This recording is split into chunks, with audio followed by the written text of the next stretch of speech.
Muy buenas tardes, apreciados estudiantes. Darle las gracias a todos por asistir puntualmente a la primera webconferencia del curso de bases de datos avanzado en periodo 16-2. Son más compañeros, pero no sé, de pronto por el horario que se ha propuesto no pudieron asistir. En este momento ya se está grabando la webconferencia para que los que no puedan asistir pues tengan acceso a la explicación de esta primera unidad. Lo importante es que puedan estar muy atentos y también puedan hacer sus preguntas, dudas e inquietudes con respecto al proceso. Voy a proceder a compartir en este momento en mi pantalla para iniciar con la webconferencia. Me van a confirmar si se visualiza mi pantalla en este momento. Ya debe estar iniciando el proceso de compartir. Pueden escribir en el chat, podemos mirar en el chat si pueden ver. Sí, señor. Ok, muchas gracias, Julio. Muy bien.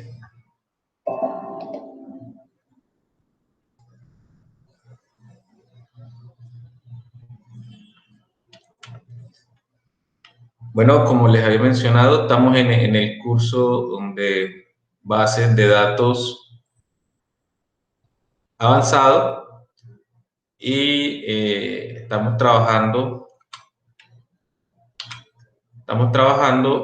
la fase 1, que es planeación. Mi nombre es Mariano Romero, yo soy ingeniero de sistemas, estoy en el CECAD de Sagún, en la zona Caribe, y pues soy el director del curso de bases de datos avanzados. Probablemente no voy a ser su tutor, pero sí voy a estar pendiente de todo el proceso. Quiero iniciar mostrándoles que el curso de bases de datos avanzado lo que quiere o lo que se busca es que se pueda construir desde todos los procesos prácticos y metodológicos. En ese sentido, el curso de base de datos avanzado hace parte del campo de formación disciplinar específico y se ubica en la red curricular de ingeniería de software, centrando su formación en el diseño y la aplicación del lenguaje de consulta estructurado SQL y el lenguaje de procedimientos PL/SQL. Todo esto enfocado en las bases de datos relacionales. Este curso vamos a trabajar solo bases de datos relacionales. Se articula con el propósito de formación del programa. O sea, esto no está suelto, no se inventa, sino que tiene una articulación con todo el programa de ingeniería de sistemas en cuanto a la gestión y el manejo de grandes volúmenes de datos, además de la administración de seguridad de la información con relación a su almacenamiento y procesamiento en las organizaciones a través de soluciones tecnológicas que respondan a los requerimientos del cliente y estándares del sector. Entonces, en este pequeño resumen, es lo que se busca y se pretende con el curso de bases de datos avanzado. Como les había mencionado, eso es un curso metodológico de 3 créditos académicos. Cuando le hablo de metodológico, quiere decir que tiene una parte práctica y una parte teórica. O sea, lo que vemos en la teoría lo llevamos a la práctica. Para eso vamos a utilizar la estrategia de aprendizaje basada en proyectos. Vamos a trabajar la fase, como ustedes pueden ver aquí, en la fase 1, todo lo que es la planeación de ese proyecto, que es la fase en la que nos encontramos hoy.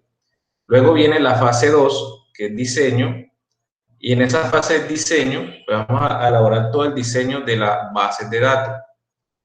Luego pasamos a la fase de implementación, luego a la fase control y finalmente con la fase de reflexión. Son las fases que vamos a ver aquí en el curso, ¿verdad? Tiene, como les había mencionado, un propósito específico, que es mejorar en el estudiante la capacidad de la gestión de grandes volúmenes de datos mediante consultas SQL y procedimientos PL/SQL en bases de datos relacionales. Quiero que lo tengan claro. Aquí vamos a trabajar bases de datos relacionales, no vamos a trabajar bases de datos no relacionales, solamente bases de datos relacionales. Entonces, ¿qué resultados de aprendizaje al final queremos lograr? Que el estudiante, y aquí creo que están solicitando acceso, un momento por favor.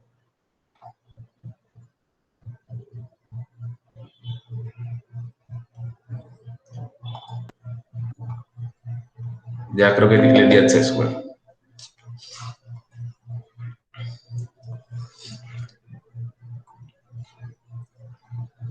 Bien, entonces, lo que queremos lograr con los resultados de aprendizaje es crear consultas y funciones en bases de datos relacionales a través del uso del lenguaje SQL. También desarrollar activadores, o lo que nosotros llamamos también desencadenadores o triggers. Y eso también vamos a crear procedimientos en bases de datos relacionales mediante la codificación en el lenguaje PL/SQL, o sea, el lenguaje de procedimientos de SQL. Y finalmente, pues vamos a tratar todo lo que es la parte de administración de la seguridad en las bases de datos relacionales a través del lenguaje de control de datos. Entonces, esos son los 3 resultados de aprendizaje que se buscan con este curso. Para ello, vamos a trabajar 3 unidades temáticas. La primera unidad, que es el lenguaje de consulta estructurado SQL, vamos a ver todo lo que es la definición del lenguaje de consulta, todo lo que es el lenguaje de definición de datos, el lenguaje de manipulación de datos, consultas y funciones. Esos temas los vamos a ver en la unidad 1. En la unidad 2 vamos a trabajar todo lo que es el lenguaje de procedimientos PL/SQL y vamos a trabajar disparadores o activadores, algunos lo llaman desencadenadores, su nombre en inglés es triggers, y vamos a trabajar también cursores y procedimientos almacenados, los procedures, o que se conoce como procedure. ¿Ya? En la unidad 3 vamos a tratar todo lo que es seguridad de las bases de datos. Aquí vamos a ver estructuras de almacenamiento o lo que nosotros conocemos también como tablet space, administración de usuario, ¿ya? Gestión de esquemas y gestión de objetos, ¿verdad? Eso lo vamos a ver todo en el tema de seguridad de bases de datos. Bien, en este momento nos encontramos en la fase 1, como ya les había mencionado, es importante que ustedes revisen la agenda de su curso, porque este tiene otras fechas, pero en la que ustedes tienen en su curso, la primera actividad, como lo mencionan aquí, para que ustedes lo tengan en cuenta, es la inicial, ¿ya? En la fase 1 de planeación, es individual, tiene un peso evaluativo de 25 puntos. Y entonces aquí ustedes pueden ver los puntajes de las actividades y las demás ya acá son colaborativas. Importante para que tengan claro ese aspecto. Bien, entonces vamos a trabajar en los 3 entornos. En el entorno inicial, ustedes van a revisar todo lo que es la agenda del curso, revisan las noticias, el foro general, que nosotros pues vamos a incluirle ahí. En el entorno de aprendizaje van a revisar todo lo que son las guías de actividades, van a revisar las temáticas que le hemos propuesto, van a participar en el foro que ya está habilitado, van a hacer comentarios a los aportes que realizan los compañeros y finalmente ustedes de forma individual consolidan su trabajo y lo presentan en el entorno de evaluación. En el entorno de evaluación se entrega el trabajo final. ¿Okay? Bueno, lo que ellos deben de hacer o lo que deben de hacer ustedes en esta primera actividad es primero leer la guía de actividades de la fase 1, ¿sí? Luego, en esa guía de actividades se está propuesto un proyecto que se debe desarrollar. Entonces, ustedes tienen que identificar identificar las entidades de ese proyecto, ¿sí? Un proyecto que les estamos, ahorita lo vamos a analizar. Luego de que identifiquen esas entidades, van a descubrir los atributos y restricciones, pasan a realizar la matriz de relaciones, describen la matriz de relaciones, todo eso, estos diferentes puntos que van desarrollando los van colocando en el foro para que vayan evidenciando el trabajo, luego consolidan en la plantilla que les puse en el foro y finalmente entregan el trabajo. Entonces, es como la ruta para el desarrollo de esta fase. ¿Sí? Entonces, ¿qué se va a evaluar en esta fase? Ustedes allá tienen algo que se llama la rúbrica de evaluación. Es importante que analicen bien esa rúbrica de evaluación, porque aquí nosotros vamos a calificar si el estudiante elabora un documento en el formato solicitado siguiendo las reglas de ortografía, redacción y normas APA. O sea, este punto que le estamos ubicando aquí tiene un peso evaluativo de 5 puntos. Si el trabajo cumple con esto, tienen 5 puntos. Si el trabajo evidencia el análisis de requerimiento de la base de datos, tienen 10 puntos. Y si en el trabajo se analizan los requerimientos del proyecto, identificando las entidades, atributos y matriz de relaciones, tienen otros 10 puntos para un total de 15 puntos. Entonces, estos son los 3 criterios de evaluación que se tienen en cuenta para esta fase. La comunicación con el docente va a ser de forma sincrónica y asincrónica. En la forma sincrónica ya tenemos un grupo de Skype en el cual ustedes pueden interactuar tanto con sus compañeros, pero también conmigo. Yo voy a estar ahí muy pendiente. La webconferencia por fase, que es la que estamos realizando ahorita. Una franja de atención, pues esa ya la he publicado allá en el foro también, creo que son los miércoles. Ahí voy a estar pendiente también de esa franja de atención. Voy a ver si consigo unos talleres con expertos para que realicemos algo diferente a la webconferencia, son unos talleres muy específicos. Y de forma sincrónica, pues el foro de discusión, la mensajería interna y el correo institucional. ¿Ya? Bien, si hay preguntas hasta ahí, por favor.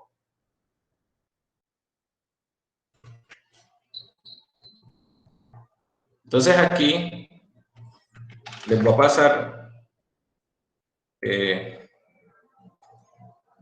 listado de asistencia para que lo vayan llenando, y si tienen preguntas, pues estoy atento. Aquí también les comparto el enlace de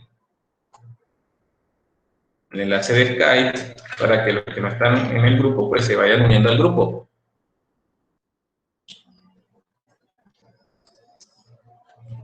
¿No hay preguntas hasta el momento?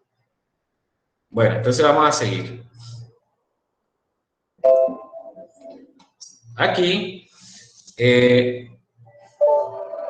nos pide, entonces según la guía de actividades que tenemos, el primer punto que tenemos que desarrollar es analizar el proyecto que nos propone, ¿sí?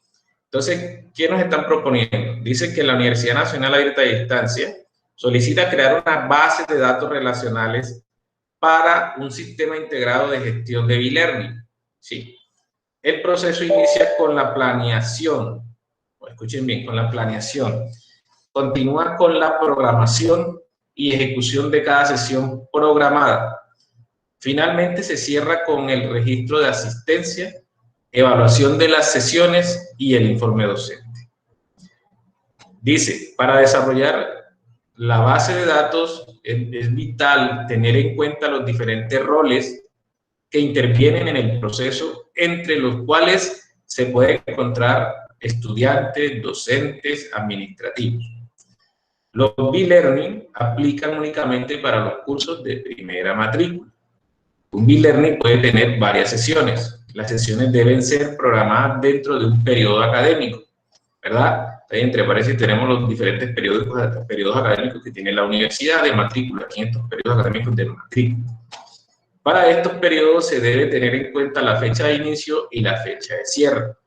Asimismo, las sesiones son desarrolladas por un docente que es asignado en cada centro según su perfil profesional. Es aclarar que la UNAD tiene varias zonas y las zonas se conforman por centros de atención. Los estudiantes reciben unos puntos de bonificación por la asistencia de cada e-learning. La sumatoria total de estos puntos acumulados no deben superar los 50 puntos. Es decir, si un curso tiene 2 unidades académicas, se le programan 2 sesiones de e-learning y por cada sesión de e-learning se le asignan 25 puntos de 50. ¿Ya? O sea, quiere decir que si son 2 sesiones, cada sesión tiene 25 puntos que suman 50 puntos. Ahora bien, si el curso tiene 3 unidades, se le puede asignar en 2 sesiones 15 puntos y en una sesión 20 puntos para 50 puntos, ¿verdad? La base de datos debe tener la capacidad de almacenar la información personal de los estudiantes matriculados por escuela y programa. y al final que la relación de los cursos matriculados en el periodo académico vigente. La programación de las sesiones por curso, los docentes responsables y el registro de asistencia. Se espera que de la base de datos se pueda hacer consultas con los estudiantes que se encuentran matriculados en los cursos, los que se inscribieron y los que asistieron en cada una de las sesiones programadas, además del número de sesiones programadas comparadas con el número de sesiones realizadas. Entonces, miren lo que está pidiendo el proyecto que debe tener la base de datos, con los requisitos que debe cumplir la base de datos. Entonces, el primer punto que nos piden es identificar las entidades. Yo voy a identificar aquí unas entidades y ustedes me van a decir cuáles son las otras entidades, ¿verdad? Para que sea participativo.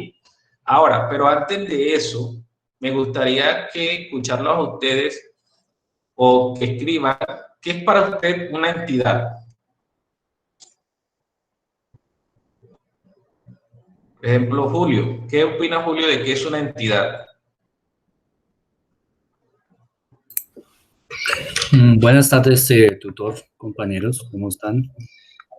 Para mí una entidad, pues, es como una empresa, digámoslo así. Empresa ya puede ser pública o privada. Perfecto. Eso son los conceptos que usted tiene de entidad, ¿verdad? A ver qué opina Andrés.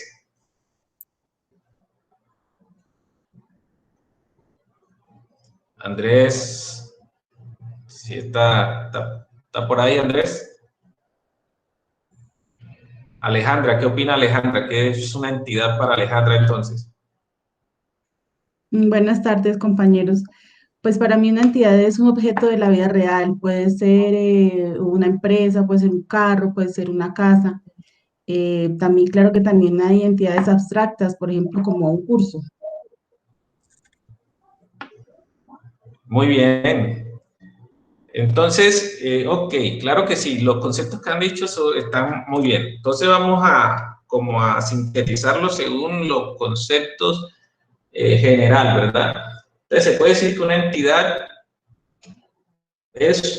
puede ser un objeto, una cosa, una persona, ¿sí? Entonces puede ser objeto, animal o cosa, que reúne, ¿cierto? Que reúne unas características o propiedades, ¿sí? Eso es una entidad, que reúne unas características y unas propiedades, ya sea un animal, objeto o una cosa, ¿verdad?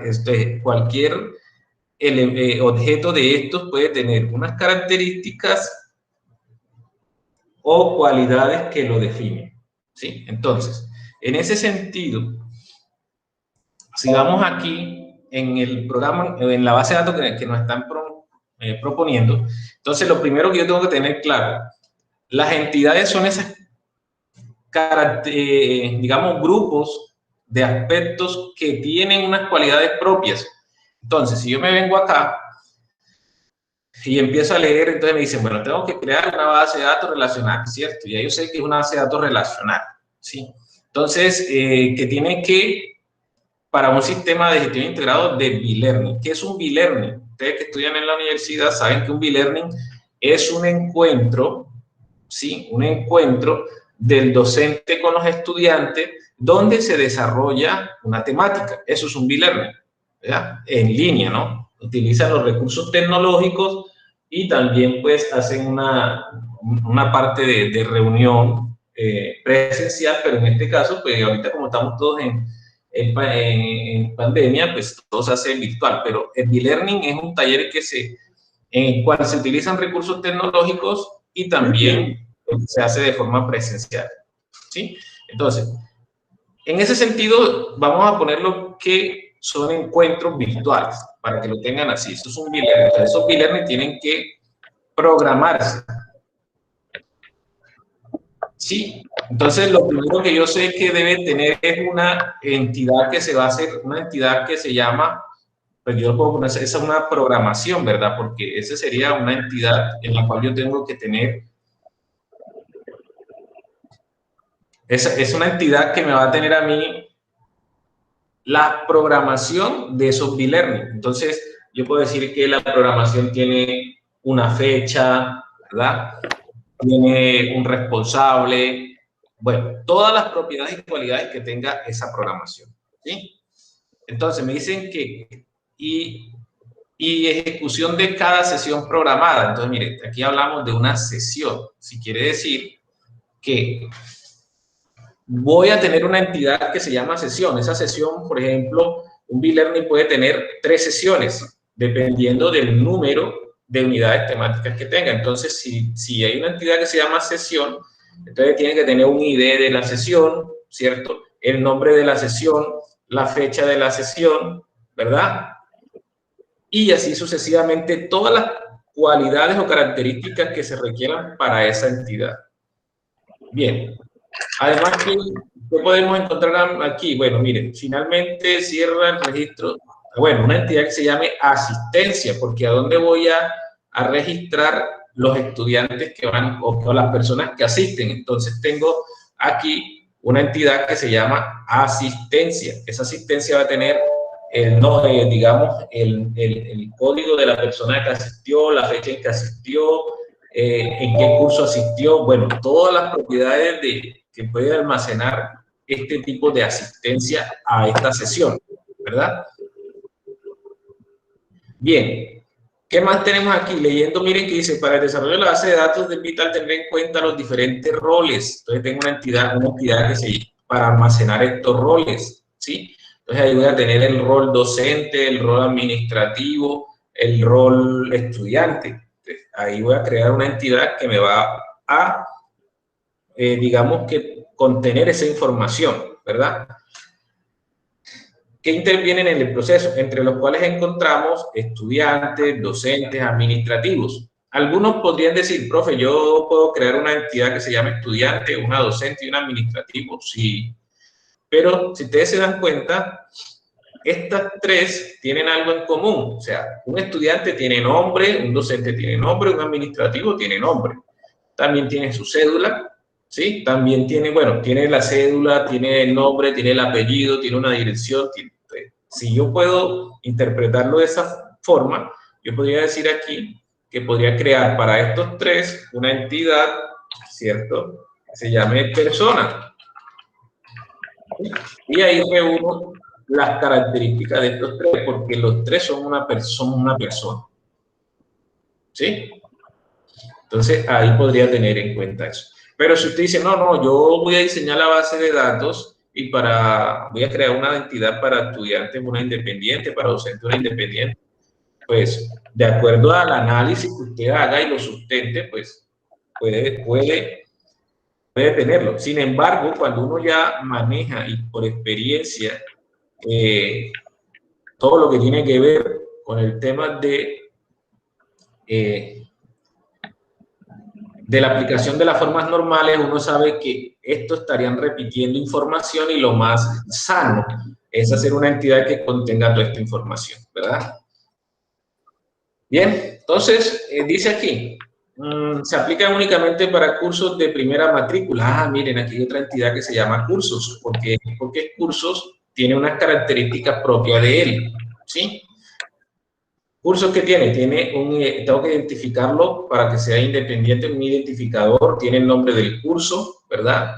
Y ese nombre de ese curso, pues, tiene que tener unas unidades para saber si tiene 1, 2 o 3 unidades, porque ya me lo piden para saber cuántos puntos le asigno a cada sesión, ¿verdad?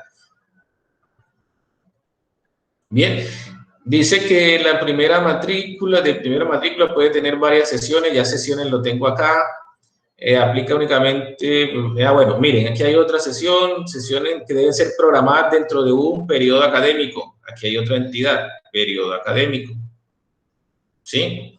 Este sería otra entidad.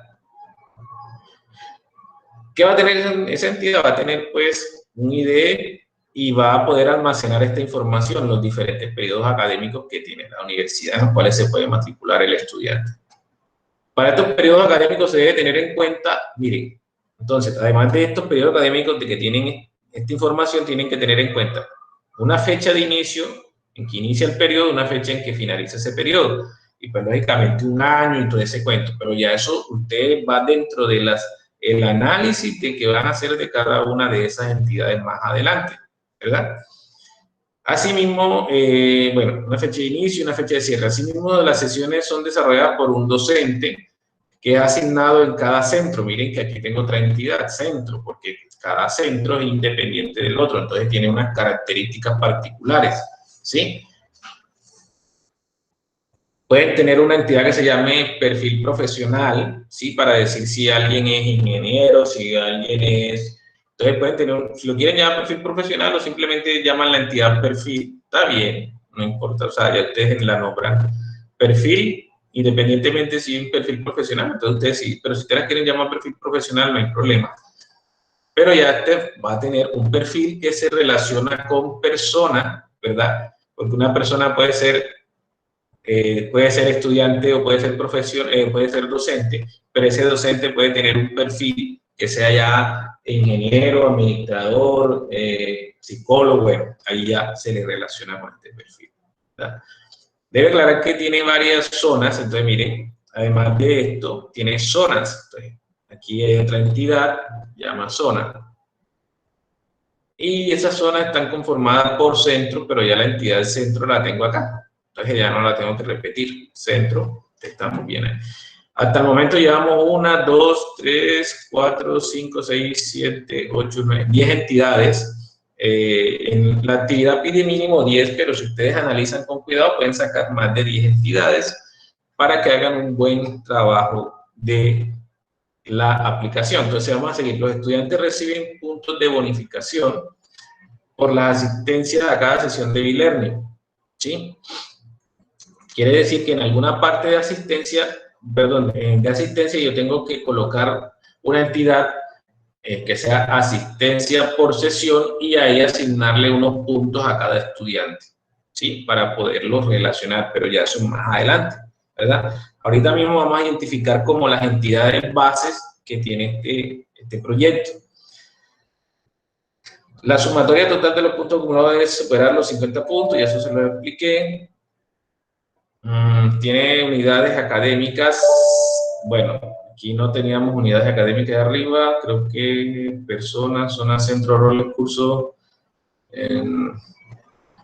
unidades académicas. Esto podría ser un atributo de la entidad curso, ¿verdad? Unidades académicas. Pero no es necesario tenerla aquí en cuenta ahorita, porque en curso usted puede decir cuántas unidades tiene el curso y no tiene que tener una entidad que se llame así, porque no lo está pidiendo en este caso. Se le programan sesiones e-learning, por cada sesión tiene 25 puntos, ahora 3 unidades académicas. Bueno, esto se lo expliqué. La base de datos debe tener la capacidad de almacenar la información personal de los estudiantes, ya eso está. Matriculados por escuela. Bueno, mira, aquí tengo otra que se llama escuela, que esa no la tengo, ¿sí? Tengo que decir si es de la escuela de ciencias básicas, tecnología e ingeniería, si es de la escuela ¿cómo se llama? De CACEN, escuela contables y de negocios, si es de la escuela agropecuaria, si es de la escuela de ciencias sociales, artes y humanidades. Bueno, las diferentes escuelas que tiene la universidad, ¿verdad? Y los programas, o sea, en qué programa está matriculado, si en ingeniería de sistemas, si en contaduría pública, si, bueno, en fin. ¿Ok?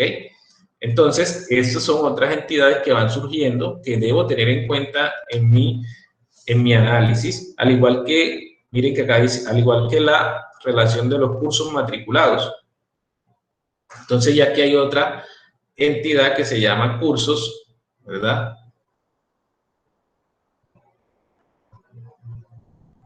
Que se llama cursos matriculados. Ustedes pueden colocarle curso o curso matriculado, ustedes miran cómo nombran la entidad.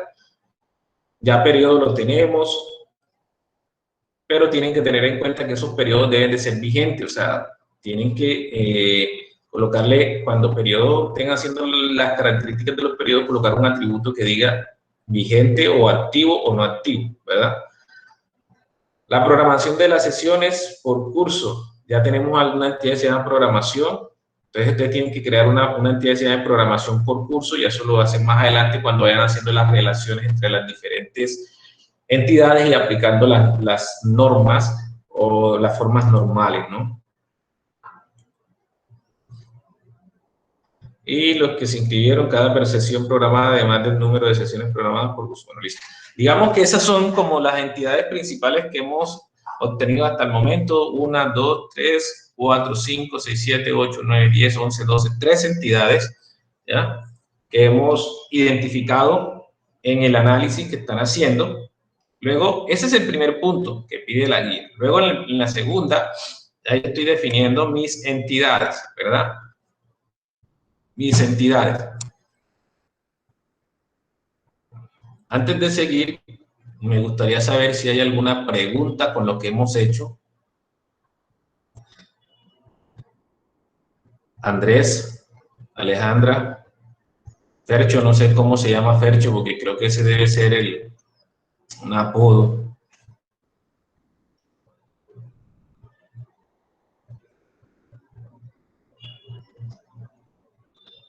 ¿No hay preguntas, Alejandra? ¿Andrés?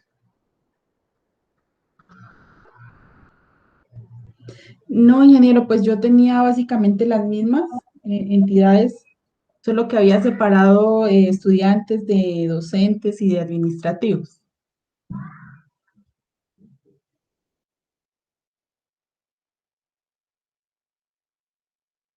Ok, gracias. Entonces vamos a seguir, ¿verdad? Acá tenemos ya todo lo que son la definición de las entidades. Ahí vamos a utilizar este cuadrito que yo les pasé, que está en la plantilla. Espero que tengan la plantilla, ¿verdad? Entonces, aquí está el tema de la definición de una entidad, ¿sí? Entonces, una entidad es un sustantivo, ¿sí? Entonces, el sustantivo es el nombre que se le da a la entidad, ¿ya? Por ejemplo, lo que yo les decía allá, curso, empleado o persona, ese es el sustantivo, que es el nombre de la entidad, ¿ok? Entonces, la justificación, porque tenemos que darle un nombre, por ejemplo, aquí tenemos empleado, departamento, estos son nombres de ejemplo, ¿no? Ahí podríamos tener curso, podríamos tener persona, podríamos tener, bueno, en fin. La justificación es porque es importante, cuál es la razón de ser de esa entidad. Entonces, ¿por qué debería guardar información sobre esa entidad? ¿Ya? O sea, si yo tengo un curso, o sea, tengo que analizar si la entidad del curso, yo por qué tengo que en mi base de datos guardar información sobre el curso. Entonces, ustedes comienzan a justificar eso. En este caso de empleado, porque es importante porque es el objeto del área de tener los datos de los valores para los datos de los empleados. O sea, la entidad de empleado yo tengo que tener la información de los empleados. Para eso necesito esa entidad, o sea, esa es mi justificación. Bien.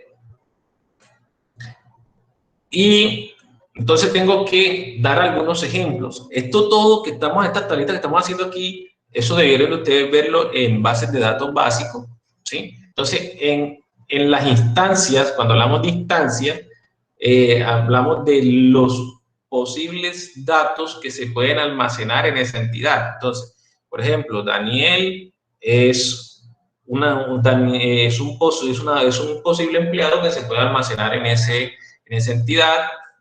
Por ejemplo, Mariano Romero es una persona que se puede almacenar en la tabla empleado, ¿verdad?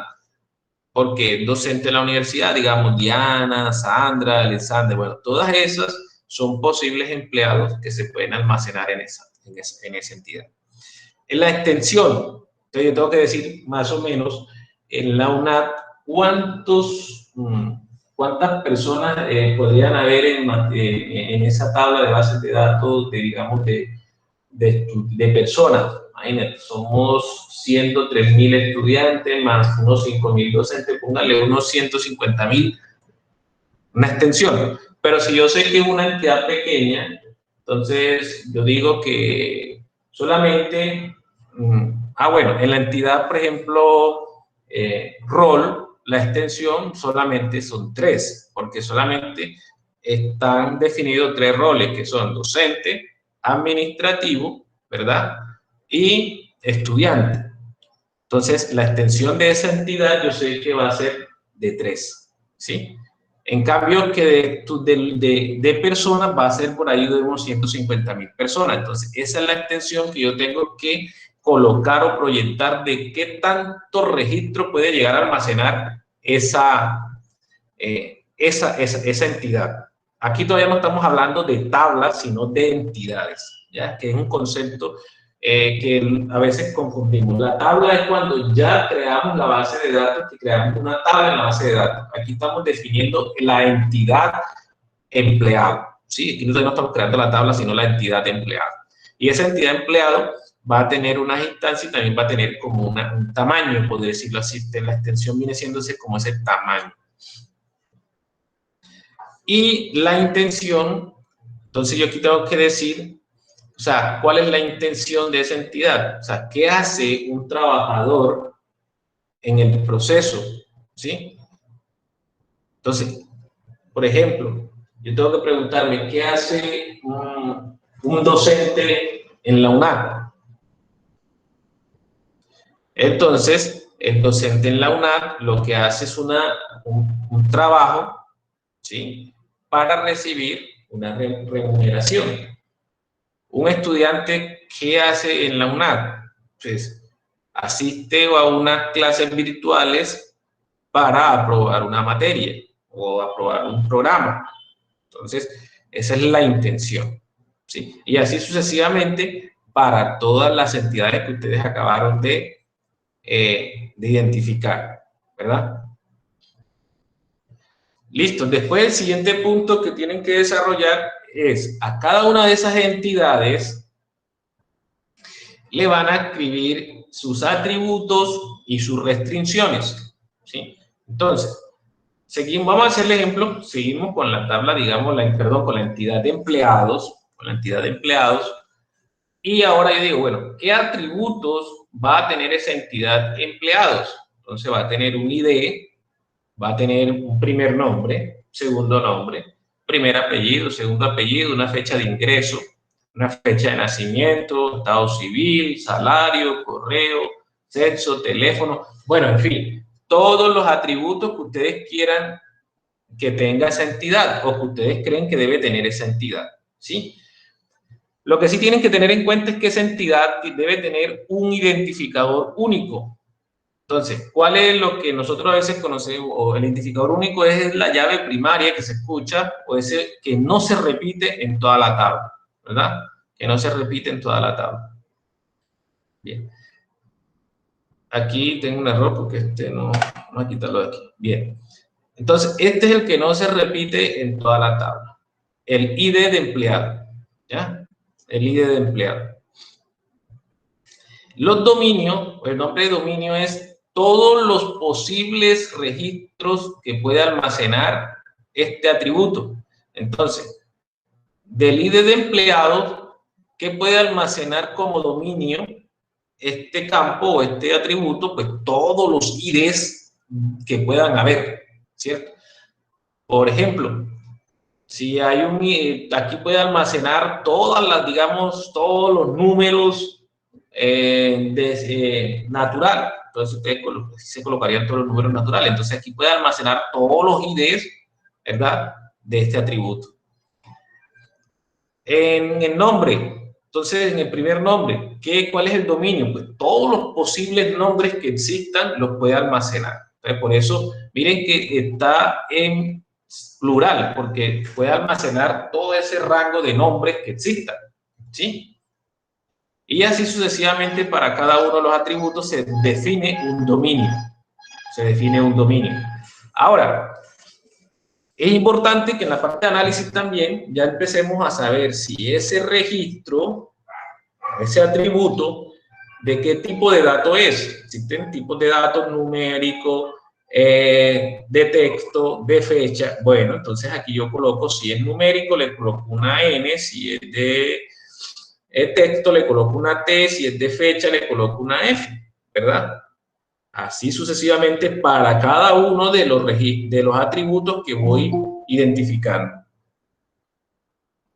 ¿Ok? Para cada uno de los atributos que voy identificando. Muy bien.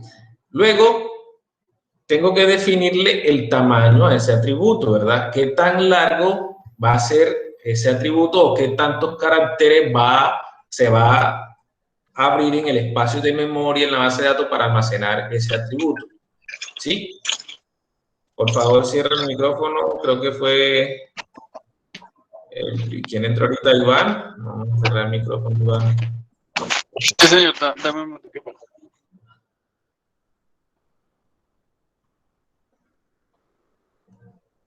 Listo, entonces vamos a continuar. Bien. Pregunto, ¿están viendo bien así o pongo más grande la presentación? Alejandra. Pues se ve bien, pero sería mejor más grandecita. Bueno, ok, vamos a ver.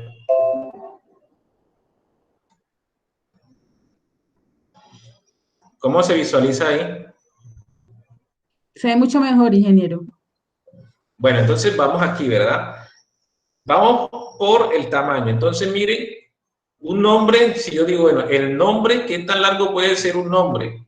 ¿Será que hay un nombre de 50 letras o 50 caracteres? No creo, ¿verdad? Recuerden que este tamaño que ustedes definan aquí es como un espacio que se va reservando en la memoria, ¿verdad? Entonces, entre más espacio reserve yo en memoria, se consume más, digamos, más recursos de la máquina, ¿sí? Entonces, tengo yo que ser muy analítico o analizar muy bien. Bueno, digo, un nombre, yo no creo que en Colombia exista un nombre tan largo, entonces vamos a ponerle 30. Algunos dirán, profe, yo no conozco un nombre de 30 letras, pues no sé, pongámosle 20, ¿sí? Pero ya eso depende de la, digamos, de la capacidad de análisis de lo que usted, pero ¿qué tal que, no sé, tenga un nombre por allá? Imagínense, me tocó el nombre más largo de Colombia. Entonces hubo un desbordamiento en la base de datos porque no pude almacenar ese nombre. Entonces, bueno, coloquémosle 30, apellido igual así para cada uno de ellos. Entonces, eso ya lo mide uno. Por ejemplo, si en estado civil yo voy a almacenar aquí, digamos, una F o una M, entonces sería 1, ¿verdad?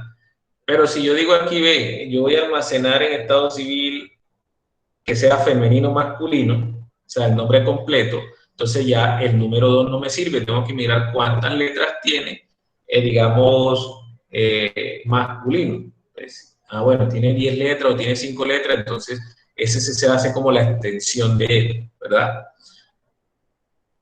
Ahora, ¿será obligatorio, digamos, el ID de un empleado será obligatorio? Entonces, lógicamente, todos los ID tienen que ser obligatorios, ¿sí? Entonces, obligatorio sí. El primer nombre, todas las personas que existan van a tener un primer nombre, o sea que ese es obligatorio. Segundo nombre, entonces ya, profe, pero el segundo nombre no es obligatorio porque hay personas que no tienen segundo nombre. Correcto, entonces este no es obligatorio. Vamos a corregirlo aquí. Y le colocamos que no es obligatorio porque existen personas que no tienen un segundo nombre, ¿verdad?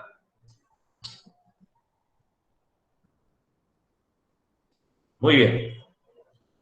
El apellido. Bueno, probablemente ustedes que dicen, un apellido, el primer apellido será obligatorio, sí o no. Sí, señor. Muy bien. El segundo apellido, No, señor. hay personas que no tienen el segundo apellido. Correcto. Ok, si hay personas que ustedes conocen, personas que no tienen un segundo apellido, entonces no se coloca como obligatorio, ¿verdad? Porque si de pronto yo lo coloco como obligatorio y llega una persona que estudia en la UNAD que solamente tiene un apellido, ¿verdad? Entonces cuando yo vaya a hacer ese registro, no voy a poder dejar en blanco ese campo porque me está pidiendo que debo escribir algo ahí, ¿ya? Entonces, si no, colocamos no. Lo mismo para la fecha, si es un empleado y le está pidiendo una fecha de ingresos, pues si es una fecha de ingresos, lógicamente tiene que tener una fecha de ingresos. Si es obligatorio, si sería, bueno, ya ustedes definen allá, si sí o no. Eso lo van definiendo ustedes por cada atributo de cada entidad, ¿verdad?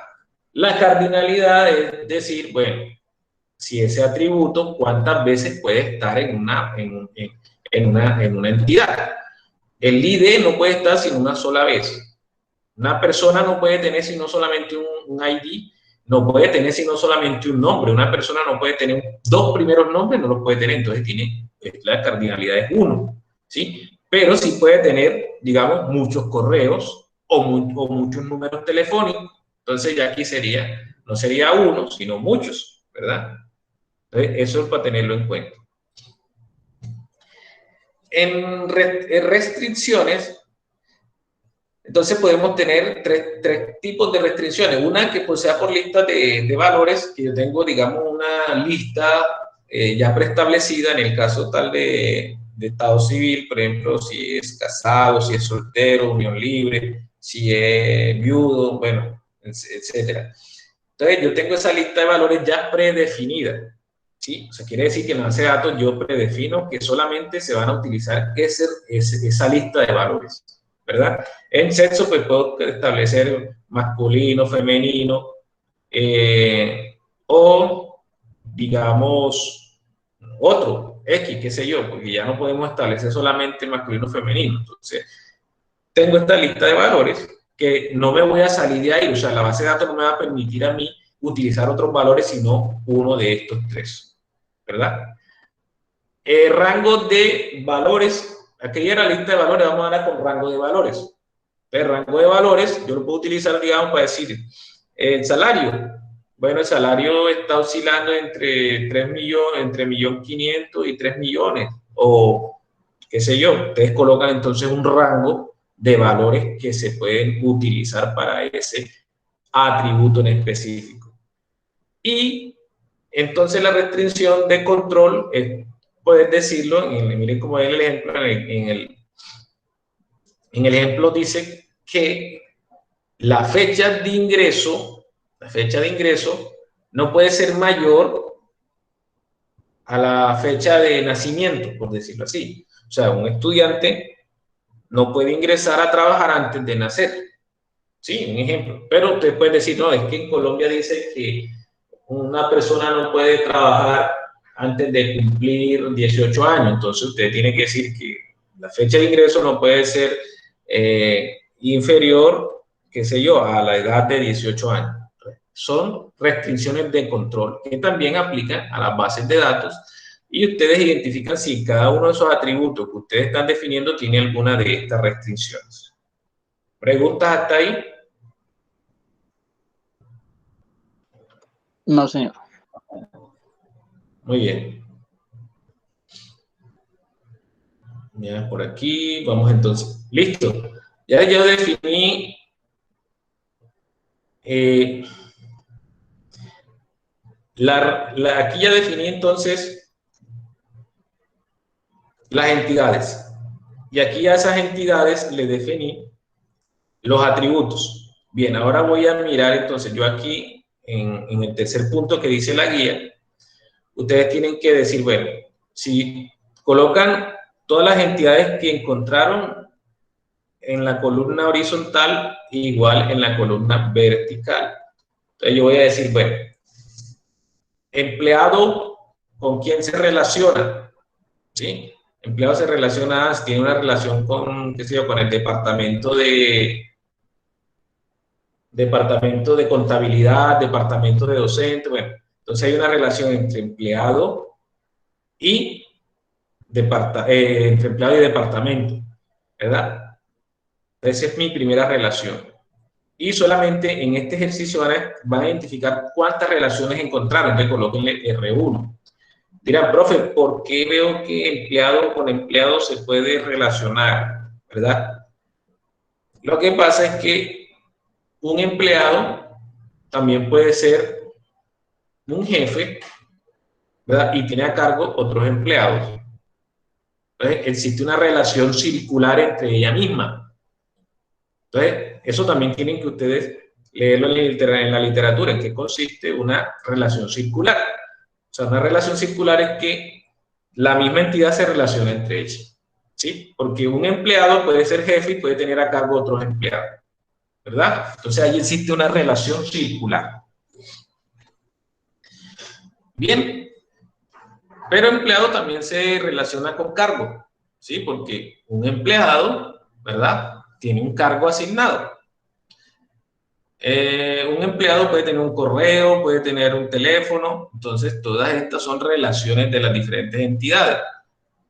El departamento, pues, bueno, este no tendría que relacionar, porque aquí un ejemplo, decimos que el departamento hace cargo de un proceso o de un área, pero con ciudad, pues no tendría que relacionarse con ciudad. Este es un ejemplo.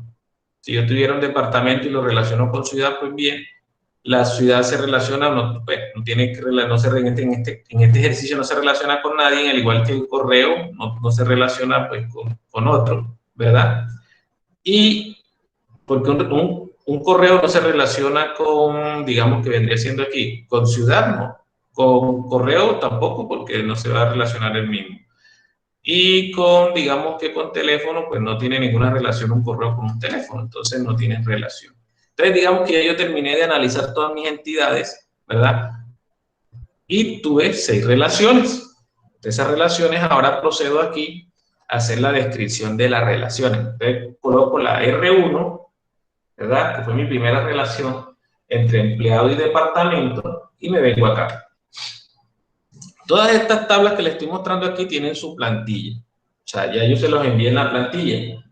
Entonces, aquí yo digo, la entidad 1, ¿verdad?, y la entidad 2, y la relación 1. Entonces, vamos a ver la relación 1 que tengo. La relación 1 dice, el empleado, ¿verdad?, trabaja, o sea, es el rol de trabaja, ¿en qué? En un departamento, ¿sí? Entonces, el empleado trabaja en un departamento. Esa sería la primera relación hacia el, digamos, apuntando a departamento. El empleado trabaja en un departamento. Bueno, aquí están pidiendo acceso.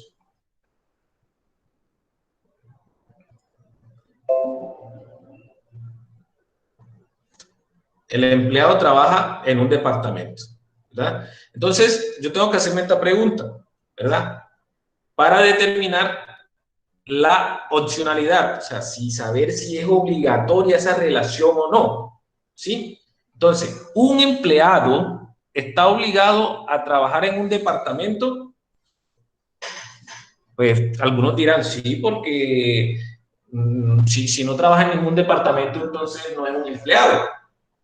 O otros dirán, no, pues no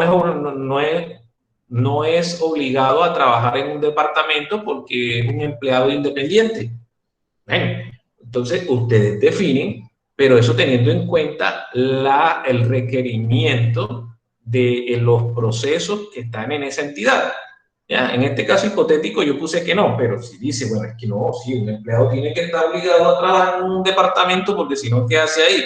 Entonces ustedes colocan ahí que sí, ¿verdad? Para eso se hace la pregunta, ¿un empleado está obligado a trabajar en un departamento? Entonces respondan sí o no. Bien, con esto determino la obligatoriedad, o sea, si es la opcionalidad es sí o no. Ahora pregunto, para determinar la cardinalidad, saber si esa relación es de uno a muchos, entonces, o de uno a uno, ¿verdad? Gracias. Y aquí lo que le digo es, un empleado, ¿verdad?, ¿en cuántos departamentos puede trabajar? Habrán algunos que dicen, no, un empleado puede trabajar solamente en un departamento, ¿verdad? Un empleado, ¿en cuántos departamentos puede trabajar? No dice uno, otras mira, no, en muchos departamentos puede trabajar en muchos departamentos, ¿verdad? Entonces, si dice uno, pues coloque uno, y si dice mucho, coloque mucho, ¿verdad? Bien. Aquí, ¿la relación es transferible, sí o no? Esta, creo que me hicieron una pregunta en el chat por este campo. Aquí es muy importante que tengan en cuenta, cuando hablamos de relaciones transferibles, es si el ID, ¿sí?, si el ID de una entidad se transfiere a la otra o no, ¿verdad? Si ese ID se transfiere a la entidad que está a la derecha o no, ¿verdad? Entonces, en este caso, para hacer la relación entre empleado y departamento, si ese ID está o se transfiere a la otra entidad, entonces es transferible. Si no se transfiere, entonces no es transferible, ¿verdad? Entonces, por eso se coloca ahí si es transferible o no. Bien. El grado, bueno, yo digo entonces aquí ya comparando con la otra entidad, porque este grado es para las dos, miren, para la otra relación, yo tengo que saber si ese grado, si esta relación es de uno a muchos o de muchos a uno. Yo lo coloco así o lo coloco así como está acá. Pero entonces yo tengo que tener en cuenta, antes de determinar esto, si la relación que va de departamento a empleado, ¿cómo es? Miren que aquí dice que es de una y acá dice que es mucha y eso es lo que traigo aquí. Entonces, en la primera relación solamente analicé de empleado a departamento. Ahora voy a ver de departamento a empleado. Entonces dice, un departamento, el rol es ocupa a un empleado, ¿verdad? Entonces, la pregunta para determinar la, digamos, opcionalidad es si es opcionable o no. Dice, ¿un departamento está obligado a ocupar empleados? Ustedes dirán que sí, porque si no tiene empleado un departamento, ¿para qué existe? Entonces, si está obligado, ustedes colocan que sí. Yo aquí coloqué que no, pero ustedes pueden colocar que sí, porque ustedes dicen, no, si un departamento no tiene empleado, ¿para qué existe? Entonces, está obligado a tener empleados, ¿verdad? Entonces, un departamento, ¿cuántos empleados ocupa? ¿Verdad? Entonces, sería para determinar la cardinalidad. Entonces, en un departamento pueden haber uno, dos, tres o muchos empleados. Entonces yo digo, no, pues que eso ocupa muchos, ¿verdad? ¿Es transferible? Pues sí, porque tengo que transferírselo a otra entidad para saber la relación entre empleados y departamento. ¿Ok? Muy bien. Y aquí pues se dice, estas son ya preguntas que le ayudan al analista a tener como una mayor comprensión de los datos. Entonces, las dos entidades participantes se identifican plenamente, sí, porque se identifican que existe una entidad empleado y una entidad de departamento, ¿verdad? Esta relación modela un hecho importante porque sucede que el proceso estamos analizando y los empleados trabajan en los departamentos de la organización y, bueno, ustedes argumentan ahí esa relación que están identificando, ¿verdad? Chicos, preguntas hasta aquí. Y finalmente, entonces, lo que tengo que tener aquí en cuenta es que ustedes van a colocar la imagen de las participaciones que hicieron en el foro. Y finalmente, con eso, acabamos el trabajo de la fase 1, ¿verdad? Acabamos el trabajo de la fase 1. Ok, entonces, espero que les haya servido lo que hemos trabajado hasta ahora. Ahora mismo vamos a un espacio de 5 minutos para resolver preguntas e inquietudes.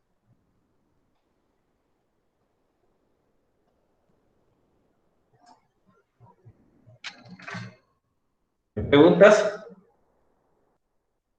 Les recuerdo entonces también diligenciar la asistencia.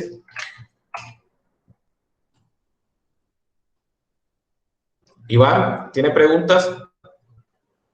No, señor, pues me toca validar la grabación porque pues sí entré un poquito tarde y de lo que alcancé a ver en el momento no tengo preguntas.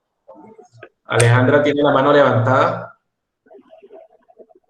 Sí, ingeniero, la parte de transferir el ID es como, digamos que para usar las claves, las llaves secundarias, las foráneas, más o menos. Correcto.